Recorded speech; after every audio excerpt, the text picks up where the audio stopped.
Screen पर आपको ये जो लड़की नजर आ रही है, इसका नाम है निकिता नागदेव। ये पाकिस्तानी है और ये पीएम मोदी से एक गुहार लगा रही है। कह रही है कि पीएम मोदी जी आप मेरी मदद कर दो। मदद क्या है? ये कह रही है कि इनका एक पाकिस्तानी पति है जो इनसे हिंदू रीति रिवाज में पाकिस्तान में शादी करता है। ये कुछ समय के लिए भारत आती है, भारत में इनका पति रुक जाता है और इन्हें वापस कराची भेज देता है।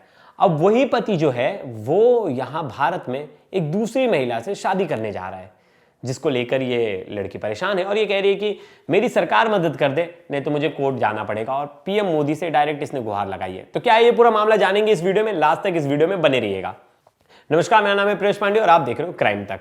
कोविड से पहले निकिता नागदेव नाम की एक लड़की है जो पाकिस्तानी है। वो 26 जनवरी 2020 को जो एक लड़का है विक्रम नागदेव, उससे शादी करती है। ये दोनों की शादी जो है हिंदू रीति रिवाज से होती है पाकिस्तान में। और एक महीने बाद, मतलब शादी जब बीत जाती है उसके एक महीने बाद ये 26 फरवरी 2020 को ये भारत आते हैं। भारत में कुछ समय रहते हैं, 2-3 महीने रहते हैं और थोड़े दिन बाद वीज़ा का प्रॉब्लम आ जाता है।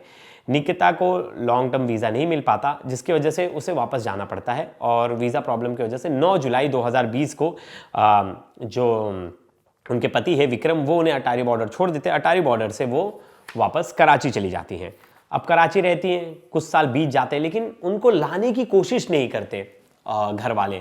वो बार बार बोलती है कि मुझे भी बुला लो भारत, या तो आप पाकिस्तान आ जाओ।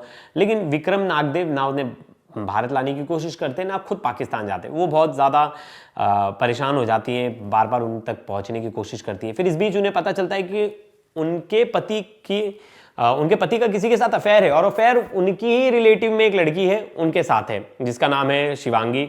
अब बताया जाता है कि वो शिवांगी से बात भी करती है और उससे कहती है कि ये मेरे पति हैं, इनसे दूर रहो, तुम तो सिंगल हो, तुम्हें और लड़के मिल जाएंगे, हम शादीशुदा हैं, अगर आपने उनसे शादी कर ली तो मेरा घर बर्बाद हो जाएगा। जिसके बाद शिवांगी कहती है नहीं, मेरा उनसे कोई मतलब नहीं, मैं उनसे शादी नहीं करूंगी। लेकिन बाद में अचानक से ये जो लड़की है वो देखती है कि शिवांगी ने व्हाट्सएप स्टेटस पे लगाया है दोनों की शादी का डेट। निकिता ये देख के शॉक हो जाती है। निकिता शिवांगी से फोन करके बात करने की कोशिश करती है, लेकिन शिवांगी की तरफ से कोई जवाब नहीं आता, ऐसा बताया जा रहा है शुरुआत में। विक्रम से भी बात करने की कोशिश करती है, विक्रम भी उसकी नहीं सुनता है। जिसके बाद परेशान होकर जो ये लड़की है वो 15 जनवरी 2025 को सिंधी मध्यस्थता और विविध परामर्श केंद्र पहुंचती है, जो मीडिएशन का काम करते हैं। और विक्रम जो है वो इंदौर में रुका है, तो उससे बातचीत करने की कोशिश करते हैं, मीडिएशन की कोशिश करते हैं। लेकिन व्हाट्सअप कंप्लेंट की जाती है पाकिस्तान से। वो लड़की क्या ही करे, व्हाट्सअप कंप्लेंट करती है। जिसके बाद पता चलता है कि सिंधी पंचायत बोलती है कि आपको यहाँ आना पड़ेगा इसके खिलाफ कानूनी कार्रवाई करने के लिए। बाकायदा सिंधी पंचायत हेल्प भी करती है। सिंधी पंचायत के जो अध्यक्ष हैं वो किशोर कोडवानी, वो कंप्लेंट करते हैं जिला प्रशासन को और डीएम को कि इसको डिपोर्ट किया जाए। ये अवैध तरीके से भारत में रह रहा है, इसका पति पाकिस्तानी है और अवैध तरीके से भारत रह रहा है। जिसके बाद कुछ होता नहीं, कोई एक्शन होता नहीं और बताया जा रहा है कि जिसकी वजह से परेशान हो गए। और अब ये जो लड़की है उसने हाईकोर्ट चली गई है, एक पिटीशन फाइल करवाया वहाँ इसने एक वकील से।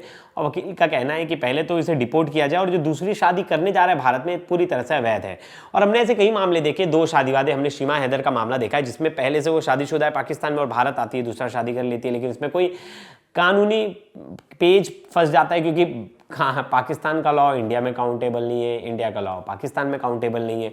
इस चीज़ की वजह से ये चीज़ें फंस जाती हैं। अब इस पर एक बार सुनते हैं कि निकिता क्या कहती है, क्योंकि निकिता ने बहुत सारे जो है संगीन आरोप लगाए। निकिता का कहना है कि जब मैंने इनके पिता को बताया कि आपके बेटे के अफेयर है, तो वो बोलते लड़कों के तो आजकल अफेयर होते हैं, उसमें क्या करें। कोई घर वाला सुनने को तैयार नहीं था, यहाँ तक कि ये इसके साथ मारपीट करता था। बहुत सारे आरोप लगाए निकिता ने। एक बार निकिता से ही सुनते वो क्या बता रही है। राधा स्वामी, मैं निकिता नागदेव, विक्रम नागदेव की वाइफ, आज कराची से बात कर रही हूँ। मैंने पहले भी सिंधी पंचायत के हेड किशोर कोडवानी जी, मोदी सरकार से यही अपील की है कि मेरे साथ इंसाफ हो। अगर आज मेरे साथ इंसाफ नहीं हुआ तो हर लड़की जो अपने ससुराल में फ़िज़िकल अब्यूज़ का शिकार होती है, अपने हस्बैंड के धोखे का शिकार होती है, तो कभी किसी के साथ इंसाफ नहीं होगा। मैं आज आप सबसे रिक्वेस्ट कर रही हूँ कि आप लोग सिर्फ मेरे इंसाफ के लिए मेरे साथ खड़े रहें, मुझे और कुछ भी नहीं चाहिए। 2020 में मेरी शादी हुई थी विक्रम नागदेव के साथ 26 जनवरी को। मैं 26 फरवरी को विक्रम नागदेव के साथ इंडिया आई थी। कुछ दिन उनका बर्ताव मेरे साथ बिल्कुल ठीक रहा, लेकिन कुछ दिन के बाद उनका बिहेवियर मेरे साथ बिल्कुल चेंज हो गया। मुझे समझ ही नहीं आया कि ऐसा क्यों हो रहा है। कुछ दिन के बाद जब मुझे पता चला कि मेरे हस्बैंड का अफेयर है, वो भी मेरी जेठानी की खाला की बेटी के साथ, जिसका नाम शिवानी डिंगरा है, मैंने यही बात अपने फादर इन लॉ को बताई। लेकिन मेरे फादर इन लॉ का यही कहना था, बेटा लड़कों के तो अफेयर होते हैं, हम कुछ नहीं कर सकते। मैं वहाँ इन लॉज में मुझे कोई सपोर्ट नहीं मिला। मैंने अपने हस्बैंड से भी बात की, लेकिन जब मैंने ये बात की उसके कुछ दिन बाद से मेरे हस्बैंड का मेरे साथ फिज़िकल अब्यूज़ बरकरार रहा। हर दिन मैं फ़िज़िकल अब्यूज़ का शिकार होती रही। मुझे कुछ समझ ही नहीं आ रहा था मैं क्या करूं, क्योंकि इंडिया में मेरे पास कोई भी नहीं था, मेरा साथ देने के लिए कोई भी नहीं था या मेरे साथ कोई खड़ा रहे। ये थी निकिता। निकिता ने आरोप लगाया है कि कैसे उसके पति ने उसे धोखा दिया, धोखा देकर उसे पाकिस्तान छोड़ दिया वापस ले जाकर, और खुद पाकिस्तान नहीं आ रहा और यहाँ दूसरी शादी कर रहा है।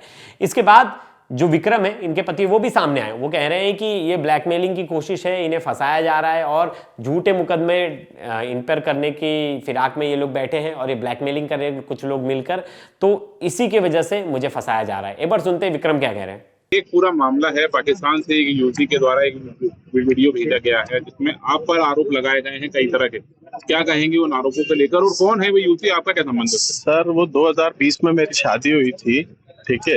2020 में उसके साथ मेरी शादी हुई थी। 2020 के 15 दिन बाद उसने रोना धोना शुरू किया कि मुझे वापस पाकिस्तान जाना है। 15 दिन बाद मतलब कोविड लग गया। कोविड के बाद वो चली गई। जैसे रास्ते खुले शंकर लालवानी के थ्रू, तो वो वापस चली गई अप्रैल या मई के आसपास। तो उसको वहाँ 3 साल तक हमने समझाया कि भैया वापस आ जाओ, वापस आ जाओ। वो आने के लिए तैयार नहीं। अब 5 साल बाद उसको पता नहीं क्या प्यार जागा है मेरे साथ, तो वो वापस आने के लिए तैयार तो नहीं है। वो बार बार एक ही रिक्वेस्ट कर रही है कि मुझे डिपोर्ट किया जाए। मैं अलीगली रह रहा हूँ, डिपोर्ट होने का कोई रीजन नहीं है, ठीक है। और दूसरी चीज, वो जो अपराध कर मतलब मुझे बोल रही है, वो सब बेबुनियाद है। उसका कोई वो लीगल रीजन नहीं है। सिर्फ वो ब्लैकमेल कर रही है। वो जिसके साथ मिलके वो कर रही है, वो भी ब्लैकमेलर है। वो सब आप सबको पता है कि कितना बड़ा ब्लैकमेलर है वो। और वो ज्यादातर लड़कियों से कांटेक्ट करके, पाकिस्तान की लड़कियों से उसका क्या वास्ता है जो उसको बुला रहा है। और मैं, इसका नाम ले रहा हूं। किशोर कोडवानी नाम है उसका। एक संस्था चलाता है लोहा मंडी में, ठीक है। कोई संस्था चलाता है। वो स्पेशली लड़कियों से ज्यादा कांटेक्ट में रहता है। ये चीज मैंने उसकी मालूम की है। और वो प्योर ब्लैकमेलर है।